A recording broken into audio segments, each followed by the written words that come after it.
know that some in our audience know the finer points of hockey. The Chris Johnston Show. We are your friends. The biggest stories, bringing you inside the game. What did you hear? The Chris Johnston Show. Powered by Sports Interaction, Canada's sportsbook. What is going on? Here's Chris with your host, Julian McKenzie. Part of the game. Big Money CJ. Big Money CJ. We got all the energy on this Thursday. Man, the sunglasses are back. The North Standard Trading Post hat is back. I said the brand name, right? North Standard Trading Post? Yes. Yes, sir. Yes, I'm back in Florida, man. I know Florida that man activated. The internet is saying you shouldn't be wearing the sunglasses inside, but I'm saying I'm in Florida. And it's a vibe. It's a feeling. I got some coffee on the go. It's not my good coffee. That's been excellent, by the way, when I've been home. I haven't been home much. This is the playoffs. I just want to make sure that is coffee in the red cup that you are drinking, right? Yeah, you think it's beer pong, but it literally is coffee, if I could show you. I didn't say beer pong. I just wanted to make sure it was coffee. Yeah, man. It's 8:30 in the morning. Okay, good. I don't know. The morning of Game 6, Leafs Lightning. The passion. So, what is the passion? I'll be working till 2 a.m. The passion? Okay, whoa. Okay, before we get to the passion, okay, talk about, you mentioned you're going to be working till 2 a.m. Is that actually like how long for people who wouldn't realize this, that like all your playoff days are essentially going to 2 a.m.? Basically, yeah. I mean, it depends. Obviously, it's a 7:30 start time. The game ends more or less by 10:30, roughly. Because we live in COVID, the post-game availabilities take a little longer because it's one player after another versus the old days when maybe a few guys would speak at the same time in the dressing room. I'm not complaining about any of this, by the way. This is no. Like I got to make it clear. Like this is as good as it gets, but it's a freaking grind. But this is what you cover a lot of crappy games for to get to these games. If you know what I mean. Like the energy at Scotiabank Arena for Game 5 was unbelievable. Like it's just cool to be following a series and all the twists and turns and the ups and downs. But then I'll do some post-game TV for TSN.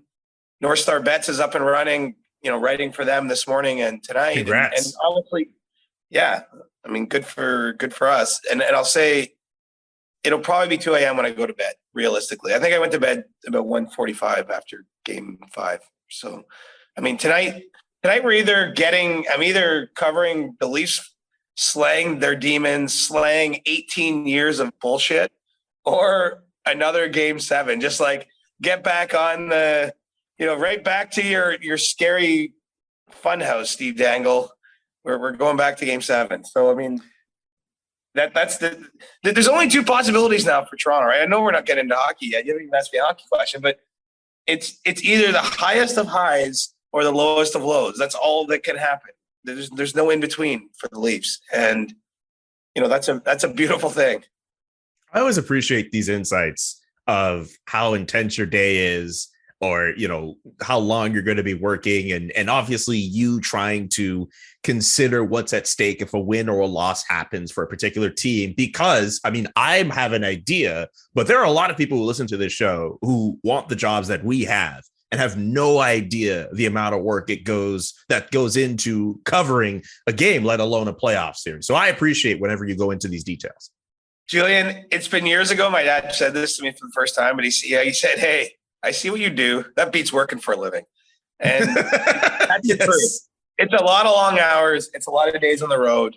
It's a lot of flight delays and things that happen when you're traveling, like stuff that you see, but like you will not hear me bitch about any of that stuff. Cause like at the end of the day, I'm in the building tonight, right? I didn't pay $1. I'm actually getting paid to be here. Like that feels like I ripped somebody off. And I've been doing that for a long time. It's like 20 years of bouncing around the continent on someone else's dime, going to big games. It feels like I'm on a long winning streak, and it's really nice. But you're right. But it is definitely a ton of hours and not enough sleep. And that's why I'm back in my Florida man CJ, drinking my beer pong coffee and getting after it. I'm just laughing at this look. It's so funny. It's just dog, man. It's just like you would be that chill to that party. I'm like, all right, I'm hanging with you. Like we're like we end up playing beer pong together, and it's like, oh, we're on the same team. Okay. And we end up like winning some game together. We end up being friends off of that. If you're hanging with me, I might take you to the place you don't want to go though. Like I feel like I'm the bad influence of that party. I mean, the one time, like the last time we hung out, for like peeling the curtain back a little bit. The last time we hung out, we were in Toronto and we were hanging out with a bunch of athletic colleagues. And you were kind of at the forefront of that troop, leading us to Sneaky D's. If that's what your idea of you, I literally was leading like 20 people. Like I was like, go this way, follow me. This place will serve us alcohol until 2 a.m. Let's go right now.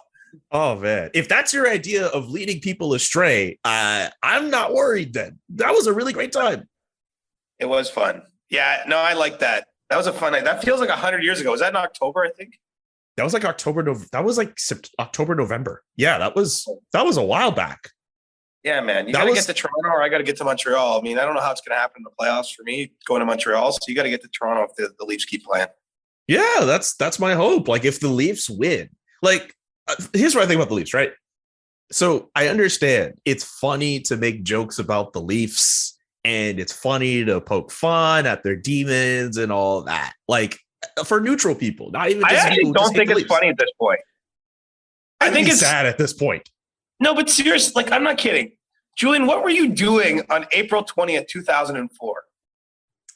Probably. So that would be 9 days out of my 2004. That might be my fourth grade. That might be my 10th birthday. So that would have been 9 days after my 10th birthday, probably watching hockey. You were a couple days after your 10th birthday. That is the last time the Maple Leafs won a playoff series. Like at this point in time, this isn't funny. And I'm not saying, like, let's be clear here. I'm not saying Austin Matthews, Mitch Marner, these guys have nothing to do with all the players that came in the middle. Like, it's not their fault. It's been 18 years. But from an organizational standpoint, from a city standpoint, from a fan base's standpoint, this isn't funny. Like, there's nothing funny about it. I met a guy at the airport yesterday, and he was so nice. He's like, he comes and sits beside me. He's like, hey, CJ, can I sit beside you? And, like, he was already sitting before I had a chance to say yes or no. And then he's like, I wanted to name my son Wendell, but my wife wouldn't let me. And I've been a Leafs fan my whole life. And he's like, I watched that playoff series against Montreal. And he's like, I was done. He's like, I was fully out. I said, I'm done with this team. I'm done. And you know, yesterday he was flying down to Tampa, you know, spending his time, spending his money, coming to game 6. He's like, I'm ready to be hurt again. Like it's, he's like, and he actually said, like, I don't know, he was wearing a mask, so I couldn't get a full gauge on his age, but I'm talking about a guy who's at least 50, I'm guessing, or so. And he's like, I don't even know why this matters. He's like, I got a good life otherwise. But like, there's something that draws him to this team. And obviously he's not alone, right? I mean, there's, you know, just before game 5, I was doing a hit with Mark Masters and Pierre LeBrun in the bowl. Met a woman named Caitlin. She'd flown up from Atlanta. She's a Leafs fan. Met a father and daughter. They were from PI. They've flown in. Like all these people spending real money, spending real time, caring about this team. And if, you know, I don't know how old all those people were, but you get my point here. For 18 years, those people have cared. And, you know, again, that's not to hang that on the players of today. It's not even to hang it on Kyle Dubas. He's been the GM for 4 years. But that matters to people. And that's why you see the reactions you do online. That's why Steve Dangle gets the 160 beats per minute, because he's been doing his LFR for what, 14 seasons? Longer than that. 15? I should know this. He's like the 15, boss. Yeah, like 15. But basically that entire time, after every single game, 82 games a year, he's talking about this team, and they haven't so much as won a playoff series in that time. Like it's actually incomprehensible that that's happened. And so I actually feel for people. I really do. It's not like I'm not up there cheering for anybody. Tampa's a great team. If they go on and win in a third cup, that'll be awesome. We'll celebrate on the show as we should. But it's time for this to end. Like these people, 18 years of their energy, their emotion, their money, their everything. It's time for the Leafs to win a playoff series. It got late early in here, and you know, I'm not saying they're going to win. This is not a prediction, but they if they don't get the job done, I'm serious. Like, you do risk damaging your brand at some point in time. And so it's not necessarily fair because they're playing the 2-time defending Cup champs. They had this great season. This playoff format sets them up against Tampa, blah, blah, blah, blah, blah, blah, blah, blah, all these things. But they got to get the job done. I just, if they don't, I don't even know what comes next. I have no idea. Yeah, like, do you bring up a good point? So I go on Steve Dangle's YouTube channel, and he said it before, it's pretty obvious. If you go on his most popular videos, it's all the videos of him suffering. And the Zamboni driver videos there. Second place is the Game 7 after they lose to the Canadians. Third place is, I think it's the year when it's one of the years when the Leafs lose to the Bruins. Like, it has been happening year after year. But last year, I really felt for Dangle because he wasn't just upset. He was like beyond frustrated. He was jaded. He was just like, okay, this is it. Like, this happened again. Like, he felt sad, like on the verge of tears, sad. What happens this year? Put it this way. Let's contextualize this last stretch for this core now. So we'll go in. Let's forget 18 years. Let's look at the last 5 years. So they lost Game 7 in Boston. Game 7 in Boston. They lost a Game 5 in a 5-game play-in round to Columbus in a 5-game series. They lost Game 7 to Montreal, and they're guaranteed. Like, I don't know if they're winning Game 6 tonight, but if they don't, they're playing another Game 7. Like, every year, they haven't been swept. Like, every year they give the fans a reason to believe they're going to move on because they've always been one win away. And in some of those series, like 2 years ago or 3 years ago against Boston, they were up 3-2, as they are now. They're up 3-1 against Montreal. Like, it's not just that they've lost. They've lost in the most painful ways possible. They've opened the door to allow you to go like, hey, this might be the year. Hey, this is looking great. And they've done that again. And I'm not predicting the future. I literally have no idea what's going to happen. Every game in this series has been a unicorn, like a snowflake. There's only one of them. There's nothing else that, like, Game 2 didn't look like Game 3, didn't look like Game 4, didn't look like Game 5. Like, it's all been so different. And so I don't know what Game 6 is going to bring us. But I do feel for the fans. I do. And I feel for Steve. Steve's a really good kid. Good man. Good man. Does it right. Works hard every day. Mm-hmm. Good player. But gets pucks in deep. He gets LFR videos in deep. But it's time, bud. It gets seriously. There's no other story at this point. Like, at this point, it's just like, get it done. Doesn't matter what it looks like. Doesn't matter what the score is. It will be a release like you've never seen on hockey Twitter. If you happen to live in the Toronto area, I think people will be on the streets. Honestly, like, I think it will be this 18 years. Like, if you live a good life, Julian, you get to 80. So if you've been a Leafs fan, a quarter of your life has been spent not watching them win anything, basically, that matters. So put it in perspective. And look, this team is good enough. If they win this game, they might spend the next 10 years doing nothing but winning playoff series, and they might be the Pittsburgh Penguins. Who knows? Like, where they win a cup or two, but every year they're in it, and they're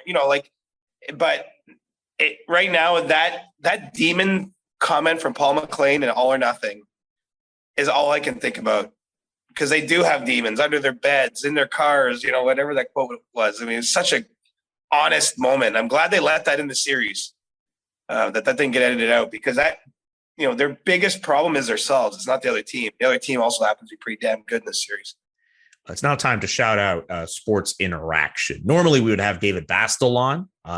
Can't make it today, so we'll have him back on Monday. But we still got to shout out our friends at Sports Interaction. As always, if you're playing with Sports Interaction, it is 19 plus, and we ask that you play responsibly. And there will be a link to responsible gaming strategies in the description of the show.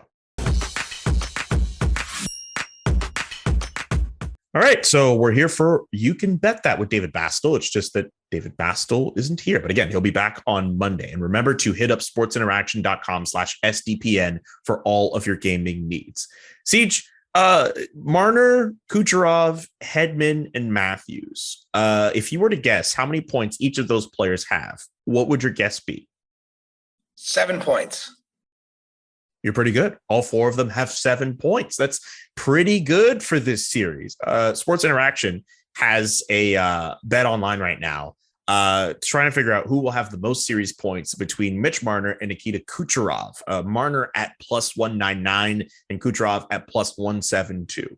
If you had to pick, because I know you're a bit of a betting guy, who would you pick between Marner and Kucherov? Ooh, I might go Kucherov only because when I watched, first of all, there's been a ton of power plays in this series.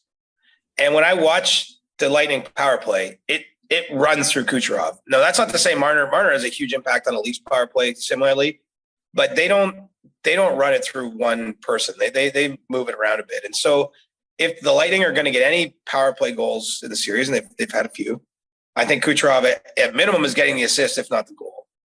But it's look, that's a tough call. I think it probably comes down to also how long do you think the series is going to go? Game 6, Game 7, who's going to win it?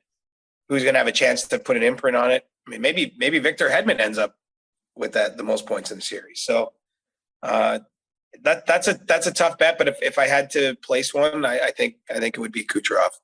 On that subject, CJ, Tampa is actually favored to force a Game 7 in this series, according to Sports Interaction. If you're making a bet, are you betting that way, or are you all in on the Leafs winning Game 6? Man, it's such a tough call. You know, Tampa having home ice, Tampa not having lost 2 playoff games in a row since the start of 2020 playoffs. You know, I probably tend to think we're going to Game 7, but I got to be honest, I don't really know. Like it's crazy. It's anything can happen, man. It's nuts. But I can see why the odds would be that way because, you know, Amalie Arena is a tough game to come in and win a game when you can eliminate the 2-time defending Cup champs. I mean, no matter who's playing on the other side, that's a game you're going to think is going the Lightning's way heading into it. And so, yeah, man, if we go to Game 7, who's going to be favored? What are the odds that David Bastel is back on Monday? I want odds on that, too. Maybe he's just like, I've done a few shows with you guys. Enough of you two. I'm out. Yeah, I'd rather go to the dentist and get whatever procedure I need than hang out with CJ and Julian. You guys are too much for me. That's probably what no, he's not thinking that at all. But yeah, he'll be back on Monday for another edition of You Can Bet That. Don't forget to check out sportsinteraction.com/SDPN for all the best odds before game, in game, and the best props. Again, sportsinteraction.com/SDPN.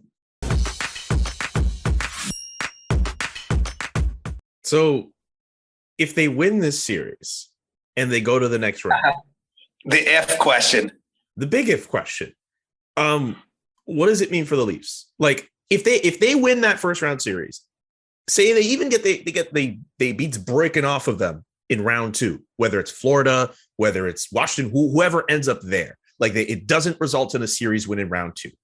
Is that a success? Yes. I know no one really wants me to say that, but let's be just honest about it. It's everything we've just said. Like they have to shed the skin of what's happened here for this team. And you know, they should be setting their bar at Stanley Cup. I know internally that's how they talk, like that's what they're thinking. But winning one playoff round matters. And everyone else around the league can laugh at that.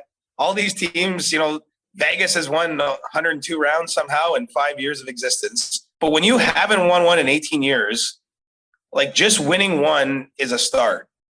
And, you know, I think we're playing the dangerous if game here. We're starting like, well, if they win this and then this happens, like we're getting into, you know, something that is tough to ponder. But like what I've thought about is if you're the Leafs and if you beat Tampa, as we record this, who are you facing that's better than Tampa? I'm not sure Florida. There's a team in the East that's better than Tampa. Well, I don't think they're better than Tampa. I know they had more points, but you know, Florida's looked pretty jittery. I mean, good for them. They've had all these comeback wins this year. They had a big comeback win in Game 5 against the Capitals, down 3-0. They're a really good team. Like I'm not suggesting the other teams will be pushovers or that it will be easy, but if you beat the 2-time defending Stanley Cup champions, I mean, they could run the table. Like who knows? Pittsburgh, I mean, if they get Sidney Crosby back from whatever injury caused him to leave that Game 5, Pittsburgh? Yeah, maybe. Because Pittsburgh looks a lot better than I thought they would be in this playoffs. And I don't think anyone would want to play against the Pittsburgh Penguins right now. Yeah, and I have to emphasize, I don't think any matchup will be easy for whoever plays round 2 and 3 of the East. But to me, Tampa is the scariest team. Tampa literally has elite talent at every position. They've won. They're badasses. Like, they play so hard. And I mean that as a compliment. Like, watch their defensemen. If you haven't been like keyed in on this, like, watch the way their defenseman will treat a Leafs player in the corner. Like, you go in the corner, you're fighting for the puck, but you're going to leave with a bruise. And I just think that's playoff success. Like, I have so much respect for the Lightning that I think they're the best team in the East. And so if you're Toronto, I mean, this could start something. You're right. I guess you could go losing 4. Like, who? I don't got a magic ball. All I have is a Stanley Cup champion Florida Panthers betting ticket. That's all I got. So speaking of the Panthers, all right. Where were you on June 1st, 1996? Holy crap. I think grade 8. Because, I mean, I was probably getting ready understand. for grade 8 graduation, man. I was probably stressed about what I was going to wear to the grad. I was like 2 years old. Because, look, if we're going to talk about how much a playoff series win means to the Toronto Maple Leafs and their fans, which are obviously way more than Florida Panthers fans, don't we also have to kind of bring some of that same energy to Panthers fans too? Because that's the last time they won a playoff series. And they're on the verge of doing that now after they won Game 5 against the Washington Capitals. That's also a team that has been, and I mean, look, the Leafs, even though they've had the 18 years of heartbreak, losing in heartbreaking fashions, at least they've been relevant throughout that time. The Florida Panthers, ain't nobody checking for the Florida Panthers like that. No, and you know, the Panthers had a good season a few years ago with Jaromir Jagr. Like, they got over 100 points. They go to round 1. They lose to Game 7 to John Tavares overtime goal. Yes. I actually was at that game, oddly, covering it. I believe it actually might have been double overtime. But we'll have to get producer Nick to fact check me here. Producer Nick, I think, said it was in grade 4 the last time the Leafs won a series. Or no, you're grade 4. I was grade 4. I was in grade 4. He was yeah, anyway. He got tickets to the game. Sorry, Go ahead. He's telling me this morning he got tickets to the game. His sister bought them, and he said he'll pay her back because he was like a little kid, and he still hasn't paid her back. Like, maybe it's time. Maybe it's time for producer Nick to settle that bet. Maybe that debt, rather. Maybe that's the reason. He's got an outstanding bill. You out here putting his business. Like, I hope his sister's not charging interest. 18 years ago, Julian, Joe Nieuwendyk scored 2 goals. Ed Belfour made 36 saves, and Brian Leetch played the most minutes for the Leafs that game, 27 minutes. Those guys have been in the Hockey Hall of Fame for 10 years minimum. Like, anyway, it's insane. Okay, so yeah, the Florida Panthers. Yes, the Florida Panthers go on this miracle run in 1996 to the Stanley Cup Final. Let me tell you, kids, gather around, kids, that you were 2 years old. You don't even know this happened. The Florida Panthers were the original Vegas Golden Knights. They get an expansion franchise. It wasn't their first year. I think it was their 3rd year. They go on this miracle run to the Cup Final. Scott Mellenby, who was their captain, killed a rat that came into their dressing room. Not in a violent fashion. I think it was like, we got to deal with this rat. Then and the story got around, and then fans literally would throw rats on the ice every time they scored a goal, to the point that the league had to make a rule that you get penalized for that because there were so many rats getting thrown on the ice. They went all the way to the Stanley Cup Final in their 3rd year of existence. And that's the last time that franchise won it. So they had this like crazy run, and then they've never won since. I mean, sports, I love sports, man. I love meeting a guy in an airport. He's like, I wanted to name my son Wendell. Like, I'm like, what an interesting idea. Like, you loved Wendell Clark so much that you want to name your kid after him. But it drives people to do crazy things. And so it's sort of what my feeling is. Like, this playoffs, it's time for some franchises to get some monkeys off their back. You know, like I get you. You see a player, hasn't scored in 20 games. He scores, he does this. Like, I think there's a few organizations out there that got to do that, whether it's the Leafs, the Panthers. You know, I think Colorado, they've already won round 1, but like they have to go on a run. Like, I just think it's time for this not to be about, we can do this and we're doing this. Here's who I feel for the most. Like, young Toronto media people I'm thinking of like the Justin Cuthberts of the world, the Mikey Stevens of the world, Dom Lecision. the Dom Leshizins of the world. He's got the passion, though. He's good. He's got the passion for sure. The Julie Teixeiras of the world, like the young people like around my age who forget not watching their favorite team in the Stanley Cup playoffs go beyond round one. They don't know anything about covering a team in round 2 or round 3 or round 4. Like I'm like that. I'm just going to pull this out here out of the little trophy case I have behind me. So please don't mind. Is that your Cup final media credential? That is my Cup final media credential that I'm holding in my hand. And this is genuinely like a prized possession of mine. Like when I heard I was going to get it, I was like, I lost my mind. Like this, I treasure this credential with my life. I can say I have seen Stanley Cup final games in the flesh. Like that is something I'm going to hold on to for the rest of my life. That playoff run with the Montreal Canadiens, just off of for my own personal development as a media person. And I would love to see younger people get that. Yeah. It's a sign you made it. Like, and look at those people that you just mentioned, they've all made it. They were all in the press box here. Then I was sitting beside Julia. Dom was a few seats down. Mikey Stevens was at the other end, but I saw him, we were getting water at one point. Like those people have all made it. And I'm guessing, I don't know all their individual stories, but I'm guessing they all dreamed of doing this because you usually don't end up in a press box covering a Stanley Cup playoff game by accident. Like usually It means you've loved hockey your whole life. It means you've dreamt of just finding your way in the door. I actually remember my first Cup final that I did was 2007 Ottawa Anaheim. But the year before, I was in consideration to go. There you are. I love it. Wear that thing, brother. I got to wear the credential, baby. Carolina, Edmonton. I was in consideration to go, and I was just dying for them to send me because, like, there was some talk they might send me to Edmonton for the games. And, like, I just so badly wanted to go. And it felt like I don't want to overdo it. But when you're young, especially, years are long because you haven't lived a lot of years. So I felt like if I didn't get that chance then, like, you don't know if you're ever going to get the chance. And I've been lucky enough to go to every Cup final since. So I hear you. I see it. I respect it. And, I'll say, like, I don't know if this is the year for this, but, like, if the Leafs are ever playing a Stanley Cup final, that will be an event. That will be – I think the closest thing we've seen is probably the Red Sox winning the World Series or the Cubs a couple years ago. But I remember there was some, like, really great stories about, like, people visiting, like, their grandparents' grave and stuff over the Cubs. Like, it sounds crazy, but, like, some teams that are that deeply in like a psyche of like families of generations, like sports does something crazy to us, man. Like it's given us this great life, but like it is crazy that how much time and energy and emotion people invested in. And so, yeah, we're getting ahead of ourselves a little bit, but it's funny to think that all that could happen. And these young people you're talking about covering the series, they'll be talking about this forever. If they get to cover round 2 or round 3, or even Stanley Cup final like you, if they get that big cred that you're wearing there, I mean, they'll be thinking about this for a long time. Big cred. I like big cred energy, bud. That's big cred energy.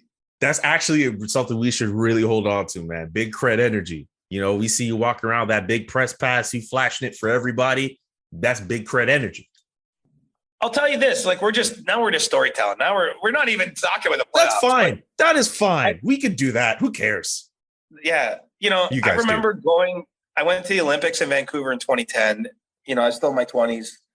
Like that was like, I sort of felt like at that point, like if I do nothing else in my career, I did this. Like that's how that felt, and it was that was such a cool thing. Like I'm sitting here in 2022. I can still remember everything about Vancouver. I'm not talking about the games. I can tell you who scored in the goal. But it's like the energy, and like I was there. I was covering it. I had a reason to be there.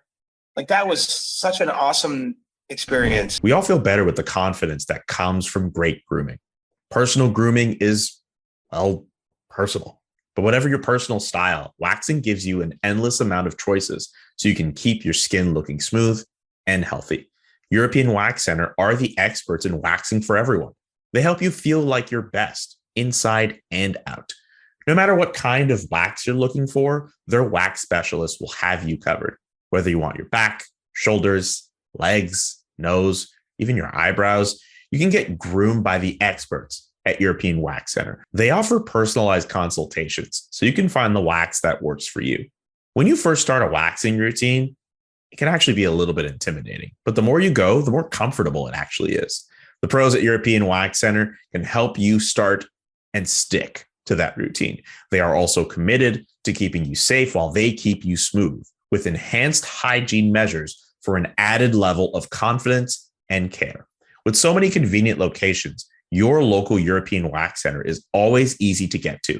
The online booking system makes getting a reservation simple and straightforward. You can even use the EWC app to book your waxing service. European Wax Center. Well-groomed is wax-groomed. Ready to try it? European Wax Center is so confident you'll love your experience. Your very first wax is free. Book your free wax today at waxcenter.com. This podcast is sponsored by BetterHelp Online Therapy. Life can be really overwhelming, and a lot of people can be burnt out without even knowing. You start feeling lack of motivation. You feel helpless or trapped, detachment, fatigue.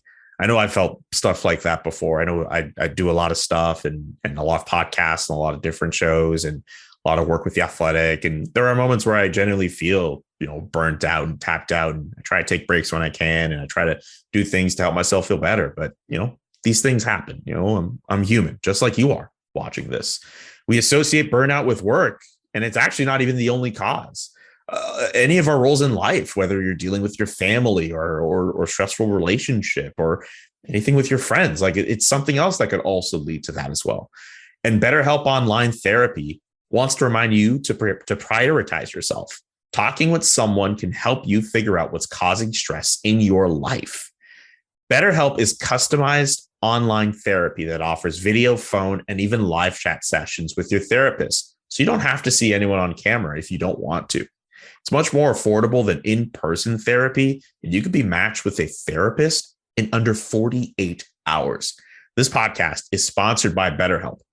And Chris Johnston Show listeners, you get 10% off the first month of your time at BetterHelp if you go to betterhelp.com/Johnston. BetterHelp, BetterHelp.com/Johnston. People, it's Julian here with a message from Athletic Greens. Right now, it's time to reclaim your health and arm your immune system with convenient and daily nutrition, especially heading into the flu and cold season. It's not a fun time. In just one scoop and a cup of water every day, that's it. That's literally it. That's amazing. No need for a million different other pills and supplements and all that extra stuff. Athletic Greens is it. To make it easy, Athletic Greens will give you a free 1-year supply of immune-supporting vitamin D and 5 free travel packs with your very first purchase. All you have to do, visit athleticgreens.com/Johnston. It's CJ's last name. How easy? It doesn't get any easier than that. athleticgreens.com/Johnston to take ownership over your health and pick up the ultimate daily nutritional insurance. Big Money Siege. I got asked the question on Montreal radio, funny enough, earlier this morning. Which superstar is under more pressure to win their series? Austin Matthews or Connor McDavid? Who's under more pressure? Well, today it's Connor McDavid. Connor McDavid is down 3-2 as we're recording this. That is true. So I think there's more. The cool thing with the playoffs is the energy changes every day. The way you look at it, it's like taking a snow globe and looking at it from a different angle every day, right? It's the same picture inside, but you're seeing it from a different side. And so I think Connor McDavid's under more pressure. He's 1 year further into his career. His team's down 3-2. That's not to say if we did another episode in 2 days, which I know we're not doing, you got your weekend off here, but Austin Matthews by game, if there's a game 7, I might say it differently, but I think Connor McDavid's under more pressure. I think the Oilers franchise is under more pressure. No disrespect to the Kings. I mean that literally, but I just think that's a series Edmonton's supposed to win. There's if the Leafs lose to the Lightning, I think people will go they won 3 out of 7 games, and the Lightning have won 2 straight cups. Those are badass players. This is supposed to be a series, and I feel for Connor McDavid because he's not doing anything wrong. Like he led that comeback the other night. I only caught the third period of their game 5 loss, and they roar back. Like Zach Cassian scores a goal, but Connor McDavid does all the work on that goal. And so, yeah, I think Connor McDavid's under more heat. But let's face it, stars everywhere are under heat. Like that's what the playoffs is. It's like you're under a magnifying glass, and if you're supposed to be a player that produces, whether it's Kucherov or Matthews or McDavid, Kirill Kaprizov, like he's showing up big for the Wild, but they're down 3-2 as well when we're recording this. Yep. So like all these guys are feeling pressures that most of us in our life don't experience. And it's a piece of rubber on ice, hockey, right? It bounces around on ice. Like it's a hard thing to control when you think about it. Like if you boil hockey down to what it is, you're trying to control something you can't really control. That's what the whole game is. And the best control it for moments in time, right? Like the best can settle a puck and do something crazy with it and score a goal. But, you know, I've always thought this, like you watch a fourth line player at a morning skate, Julian, like closely, they're all sick.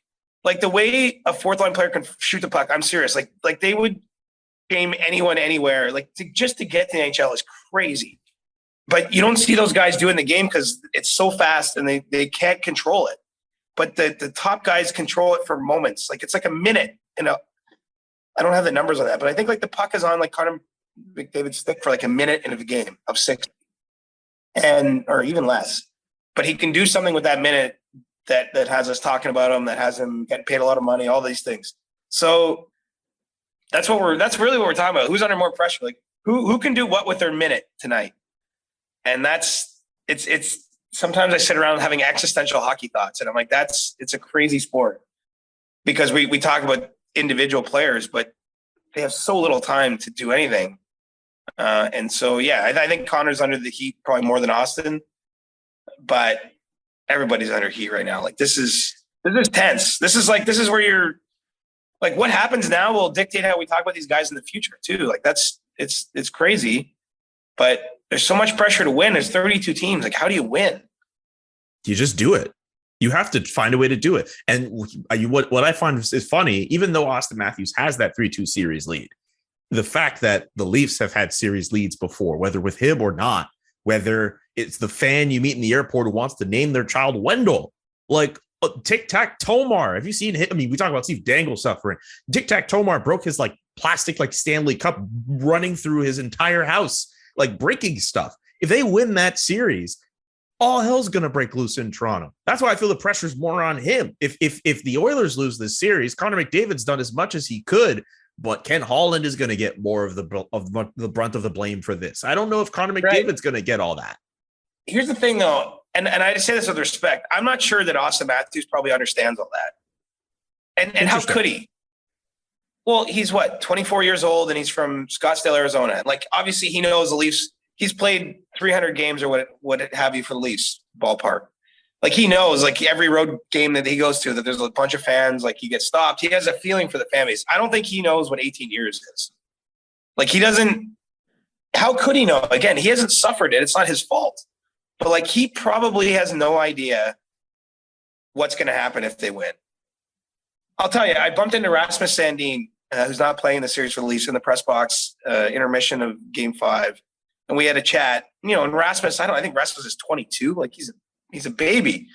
And he was saying like he had no idea about the fans, you know, like it's not a bad thing. It's just like these guys, they live in their world. Their job is to be ready to play these games and all the things that come with that. Like, I don't think that they have time to sit around and think about all this. And so again, if it happens, they'll probably be stunned by what they see. You know, I was in university, the early 2000s, the Pac-Win teams. And it was regular for Yonge Street, which is the main thoroughfare in Toronto for anyone who doesn't live there. Whenever they would win, like literally Yonge Street closed. Like people just went and walked and partied and high-fived. Like, it would not surprise me if that's what happens if the Leafs win a playoff series. It might even be more than that. I was on the streets when the Raptors won a championship a few years ago. It was bananas. Like it was actually crazy. And so let's not confuse winning one round versus winning a championship, but right. I literally think there will be thousands of people in the streets. That's my prediction. And so I don't think Austin Matthews has time to sit around. Like on a day like this, he's preparing for a game. He's thinking about his matchup. He's thinking about his power play assignment, all this stuff. I don't think he has any clue. I don't think he knows that he's not really thinking about the guy naming his kid Wendell in the airport. He's not thinking about people that have watched, it's been 6,596 days. He's not thinking about how long about this a lot. What's that? You've thought about this a lot. Well, this is the Leafs in the Matthews era, the Leafs are 0-7 in elimination games. There's been 7 other times they had a chance to win a series and didn't. So, yeah, I've thought about it a lot because I have to write about it. I have to talk about it. I've lived it too. Basically my whole career, the first game I covered as a journalist was Game 5 in the second round against Ottawa, 2002. I was an intern at the Canadian Press. So I covered this team when they were in the playoffs then. But, my whole career has spanned this time. And I got, I've earned these white hairs, but I know you don't like me mentioning my age. You've mentioned that a few times. I've been around a bit. Is all I'm saying. And so, yeah. What are your CP initials? CEJ. CEJ. Yeah. For those who, I was JZM. For context, if you worked at the Canadian Press, which is the national newswire service in Canada, in America, the Associated Press. So the CP is the equivalent. If you work for them, whether part-time, full-time, whatever, you get these like 3-letter initials that are based off your name. So you had CEJ and I had JZM. Yeah. And basically you're known by them. Back in the day, I don't know if this is still the case. You could type in someone's just 3 initials and you could email them using just the initials. I was CEJ. So I think Pierre was PVL.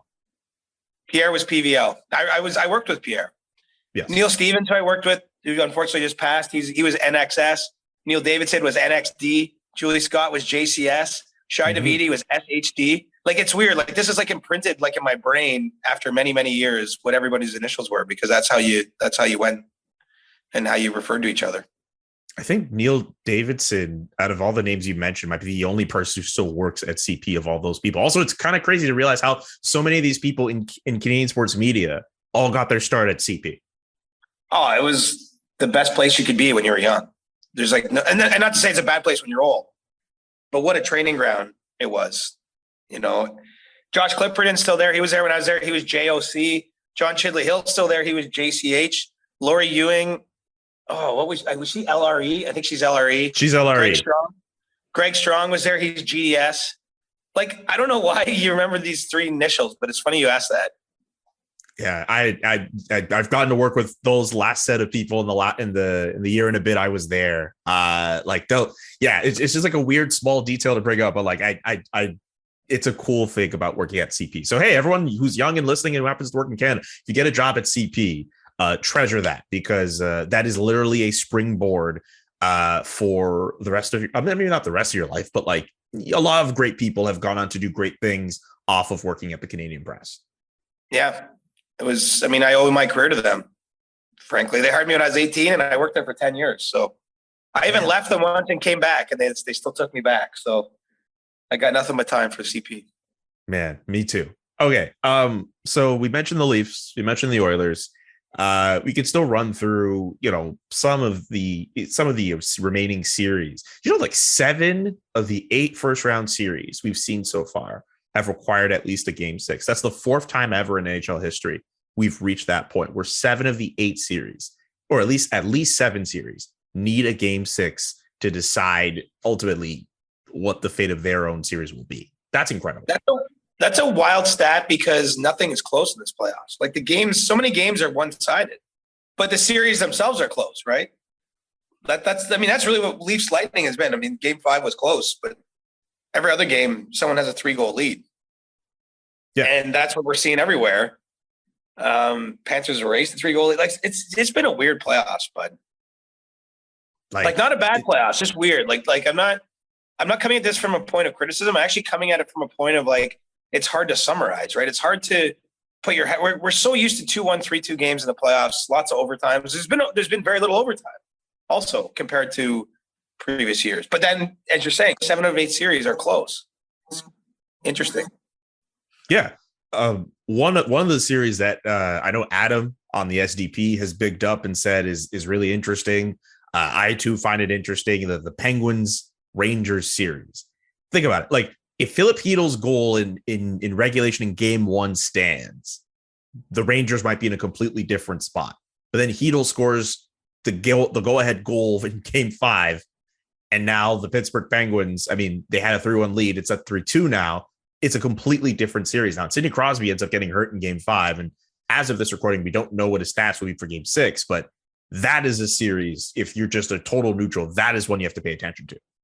Yeah, and Crosby's had a monster playoffs too. Like this is like Sidney Crosby on top of his game being knocked out of a series too. It's not just like Sidney Crosby, showering you with the 8-7 on his jersey and you're a little scared of the aura. Like you should be scared of the guy because of how good he's been really all this season, but even in the playoffs.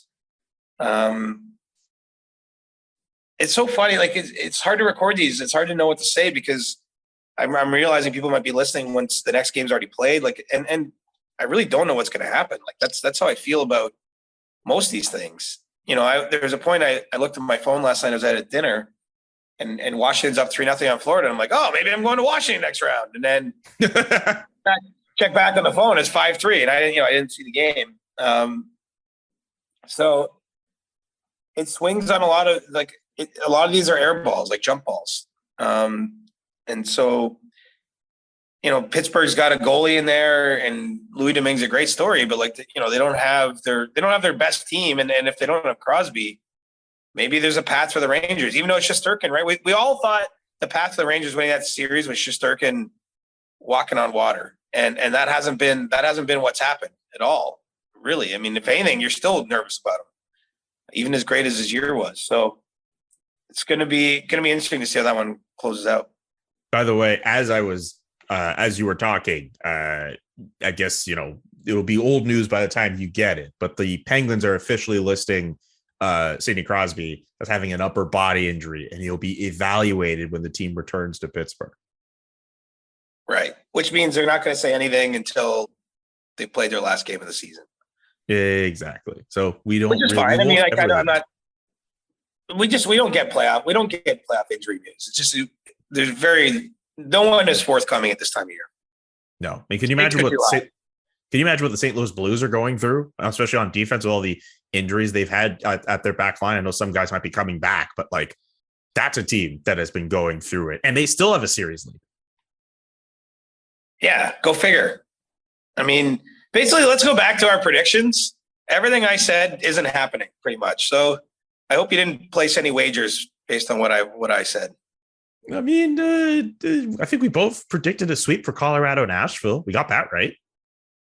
Yeah, that one was that was on the tee for us. All we had to do was swing the golf club on that one. Okay. What I pick? Leafs in 7, I guess, is still possible. I picked Boston in 6, which is no longer possible. Most of what I think I picked the Flames in 5, no longer possible. I picked Flames in 4, no longer possible. We could go down the list. I don't have a good record though. I'm just calling my own number on this one because we're going to pick series again, right? Before probably Monday's episode. Monday's going to be the first day of round 2. We're probably going to be picking who's winning it again, and we'll be wildly wrong once more. And Monday, depending on what happens in this Leaf Lightning series, we might be recapping a wild last few days for Leafs fans or heartbreak again. Who knows? Yeah. That heavy sigh. Well, I've done that a fair bit. I'm well experienced in that. It's funny. One thing that probably secured it, I did an appearance on the SDP after one of the series losses in Boston. It was the day of the locker clean out. I remember rushing from the Scotiabank Arena to where the SDP guys used to record. And I just remember I said too much because whatever I said got circulated around the internet. But, I mentioned at that day, I remember I saying Nazem Kadri was going to be traded, which happened, a few other things.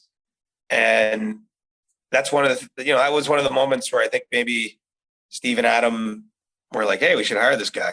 So. So are you going to do that again this year? When I shouldn't say when the Leafs, but at the end of the Leaf season, at whichever point it is, are you going to go back into your annual tradition? You go back on the SDP, let everyone know. What's up? I don't know. Ever since they put me on the roster, they haven't invited me on their show. So I don't know. If they ask me, I'll be there. I mean, I'm sure they like you enough where they'd invite you back on, Siege. Yeah, I should say I don't feel like spurned or anything, but now they got. I'm on twice a week on their channel, so I guess maybe they don't feel the same need to have me on their show. But maybe we'll see. Okay. But look, I don't know why we would be putting me negative energy in the world. No, I'm not putting negative energy at all. That's why I made sure to back up the statement. Maybe this is the year. Like maybe Steve Dangle watch parties are going to go on for the next 6 weeks. All right. I think we've gone about the series as best as we could. We have to understand here CJ's attention, obviously, being with Leafs Lightning. Can't touch up on some quite of the honestly, I'm just exhausted. Like this is like post deadline energy I'm bringing here. But it was really good though. The storytelling. Like, I mean, come on. It was still really good. Okay, that's good. I'm sorry if I let anyone down, is all I'm saying. You're not letting anyone down here, dude. Don't beat yourself up. You know what's been the coolest thing in the playoffs? Seriously? How many people have come up to me and said they love the pod? Like, and I'm not patting ourselves on the back, but like we both do a lot of stuff in our professional lives. It's just like really satisfying to hear that people are enjoying this, that they're listening. Like, I don't know what you do everything, man. So you probably don't spend time thinking about it, but it's nice to be reminded that, we do this every Monday and Thursday morning, and it's just nice to know people are listening, that it makes their life a little better, that we entertain them, that they like us. It's good to feel like it's worth it, and I can't believe I'm getting that more than like, hey, I like you on TV now, which is really cool. Like you can look at that two ways. I think people aren't watching TV anymore as much, but also I just think that, we're building an audience of people that enjoy what we say. So thanks for listening along. And I'm sorry if I'm scatterbrained today, but it's like my third time in Florida in 2 weeks. So I'm up and down and around and around. Are you the love to the fans? Are those people who you're going to give your stick tap to for this week? I was actually going to give my stick tap to Steve Dangle. And I know that sounds weird, but obviously I've spent some time, you can see where my brain's at right now. And I've just been thinking about all the people out there that love a team. It doesn't matter what the team is. Like I'm actually team agnostic on what happens in the games, but this is a time of year where like this could be a great moment for Steve. Think about it.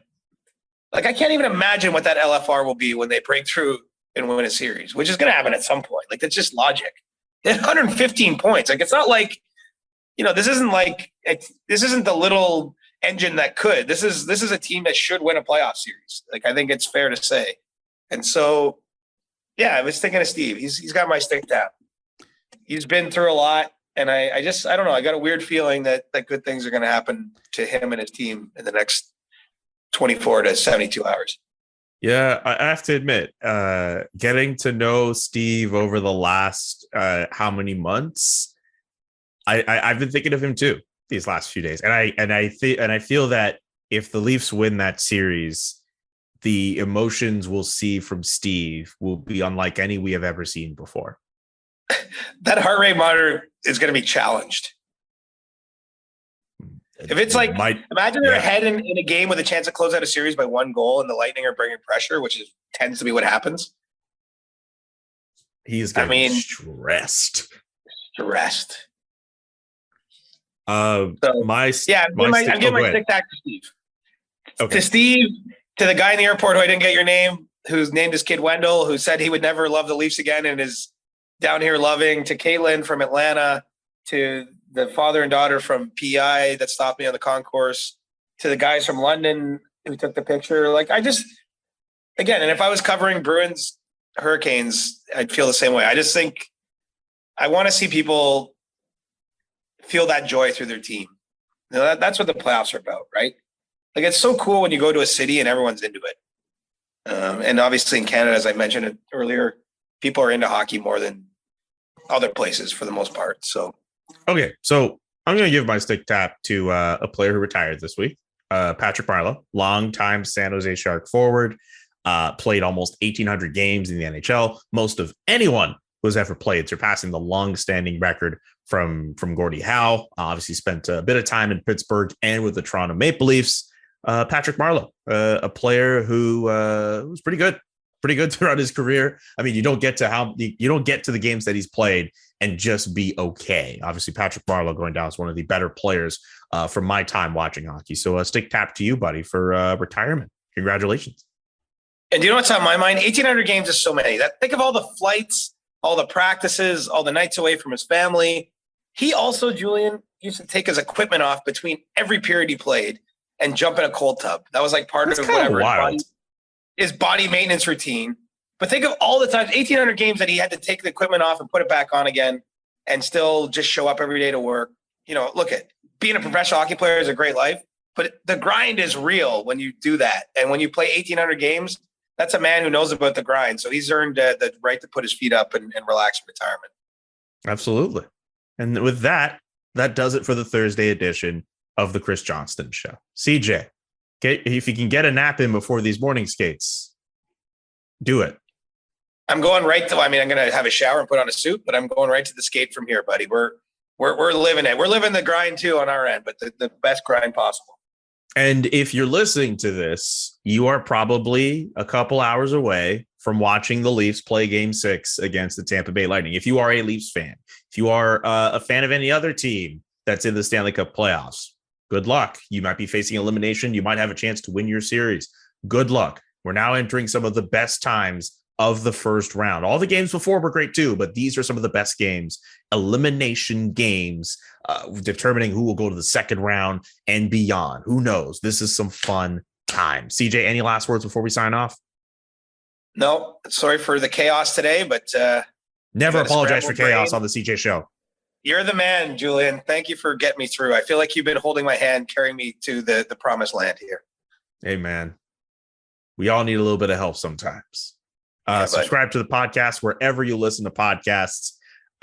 Subscribe to the SDP, Agent Provocateur, all the good stuff. The Jesse Blake Sports Report. You can go back to the Noxie and Cax Show and listen back to some of those episodes. Do all that stuff because we're trying to have the SDPN last for many, many lifetimes. For Siege, I'm Julian. So long. Peace. We'll be back on Monday. Maybe the Leafs will have won a series. Maybe they won't. Who knows? It goes for the Panthers too, I guess. And the Oilers. And the Oilers. And everyone else facing elimination. Bye for now. The Chris Johnston Show. Powered by Sports Interaction, Canada's sportsbook. Inside the game, twice a week. Follow Chris on Twitter @ReporterChris. And follow Julian McKenzie @JK McKenzie. The Chris Johnston Show.